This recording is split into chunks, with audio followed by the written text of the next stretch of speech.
नमस्कार, जय माता दी। मैं हूँ आपकी अपनी लाइफ डिज़ाइनर जीतू आचार्य। कलंक चतुर्थी है और जिसका नाम ही कलंक चतुर्थी है तो सोचिए उस दिन चंद्रमा देखना चाहिए या नहीं। चतुर्थी का चांद तो वैसे बहुत अच्छा होता है, बहुत खूबसूरत होता है, बहुत लकी होता है, लेकिन कलंक चतुर्थी यानी गणेश महोत्सव से पहले की जो चतुर्थी तिथि होती है, जिसमें रात्रि के चंद्रमा की बात होती है। एक होता है कि सुबह की तिथि, जैसे 31 तारीख को दोपहर तक तिथि है। क्या हमें 31 तारीख को ये परहेज़ करना चाहिए या 30 तारीख को करना चाहिए? कितना बड़ा कन्फ्यूजन है ना। लेकिन ये तिथि 30 तारीख की दोपहर में शुरू हो जाएगी, चतुर्थी तिथि, और चतुर्थी का चांद जो है वो 30 तारीख को पड़ेगा।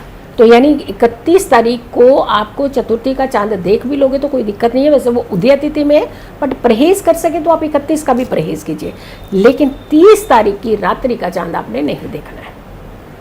अब कलंक चतुर्थी की बात कहते हैं तो इसके पीछे बड़ी सारी मान्यताएं हैं, बहुत सारी कहानियां हैं। जब भगवान गणपति जी पहरा दे रहे थे अपने घर के मुख्य द्वार पर, तो वहीं उन्होंने पहरा देते देते उनके पास चंद्रमा जी आ गए। और चंद्रमा जी आए, शनि जी आए, उन्होंने साफ मना कर दिया कि आप अंदर जा ही नहीं सकते, आप किसी भी कार्य से मेरे आप भोलेनाथ को नहीं मिल सकते हैं। और वो रुष्ट हो गए, उन्होंने गुस्से में आके इनका सिर जो है वो धड़ से अलग कर दिया। तब माता पार्वती आई, उन्होंने कहा कि आप भगवान भोलेनाथ को कि आपने ये क्या अनर्थ हो गया है, आप देखिए कुछ भी कीजिए, आप मेरे बच्चे को जीवित कीजिए, क्योंकि माँ है वो तो कहाँ टाल सकती है, ये बात बर्दाश्त ही नहीं कर सकती। तो उस समय भगवान भोलेनाथ ने गजानन का सिर ला करके भगवान गणपति को पुनर्जीवित किया था। गजानन शुभ मुख कहा जाता है इन्हें, इसीलिए गजानन जो चेहरा है वो भगवान गणेश जी का चेहरा है, शुभ मुख चेहरा है। ये एक कथा भी है। लेकिन इस चीज़ को जब वो कर रहे थे तो चंद्रमा बड़े खुश हो रहे थे, हंस रहे थे, बाकी सारे देवी देवता उनका स्मरण कर रहे थे, उन्हें आशीर्वाद दे रहे थे, खुश हो रहे थे, हैप्पी हो रहे थे कि भगवान गणेश फिर से पुनः जीवित हुए हैं। लेकिन चंद्रमा उनका मजाक उड़ा रहा था, और जब चंद्रमा मजाक उड़ा रहा था तो गणपति जी को ये बात बिल्कुल अच्छी नहीं लगी, और गणपति रुष्ट हो गए, गुस्से में आ गए, क्रोध में आ गए, और उन्होंने श्राप दे दिया चंद्रमा को। ये श्राप दिया कि आप एकदम आप खूबसूरत ना रहें, और आपका जो चतुर्थी का चांद है कोई ना देखे। अब चंद्रमा एकदम काले हो गए। अब काले हो गए हैं तो चंद्रमा तो बहुत खूबसूरत है, अपनी खूबसूरती के साथ इतना बड़ा समझौता कैसे होने देते। तो उन्होंने गणपति जी से माफ़ी मांग ली, क्षमा कर दीजिए, हमसे भूल हुई, आप अब मेरी खूबसूरती फिर से लौटा दीजिए। तो गणेश जी ने चंद्रमा की खूबसूरती फिर से वापस लौटा दी। लेकिन ये कहा कि जब जब गणेश चतुर्थी महोत्सव से पहले की गणेश कलंक चतुर्थी होगी, तब तक जो व्यक्ति आपके दर्शन करेगा उसके जीवन में उसे कलंक का सामना करना पड़ेगा। तो चंद्रमा को इस बात का एहसास हुआ, उन्हें क्षमा भी मांगी। लेकिन आज तक कहा जाता है कि जो भी व्यक्ति चतुर्थी का चांद, कलंक चतुर्थी का चांद देखता है, उसे जीवन में कहीं ना कहीं निराशा हासिल लगती है, कहीं ना कहीं उनके जीवन में कष्ट आते हैं, वो किसी ना किसी षड्यंत्र के घेरे में आते हैं, किसी ना किसी कलंक के घेरे में आते हैं। क्योंकि चंद्रमा जो है पूर्ण कलाओं के होते हैं चतुर्थी पर, पूर्णिमा पर पूर्ण कलाओं के, लेकिन यहाँ चंद्रमा क्षतिगत बताया गया है।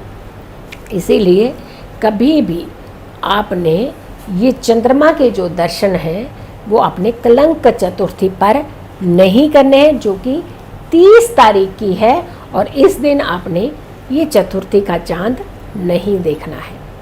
अब ये तो हो गया, आपने कहानी सुन ली कि चतुर्थी का चांद नहीं देखना। अब चलते चलते कभी चतुर्थी का चांद दिख जाए तो क्या कर लेना फिर? ये तो बहुत दिक्कत हो जाती है कि हमें क्या करना चाहिए। भैया हम तो निकल रहे थे, कहीं दर्शन हो गए तो अब क्या करें? अब बहुत बड़ा ये डर तो वहम तो पड़ जाता है, और ऐसे गलती हो या नहीं हो, डर के चलते गलती ज़रूर हो जाती है इंसान से। भाई मान लीजिए अगर आपने चंद्रमा दर्शन हो गए, कर लिया, देख लिया, तो अब कर क्या सकते हैं? उपाय मात्र एक ऐसा सोर्स होता है जहां हम उपाय के द्वारा बच सकते हैं इन सारी समस्याओं से। तो अगर गलती से आपने चंद्रमा के दर्शन कर लिए हैं तो आपने इस उपाय को ज़रूर करना है।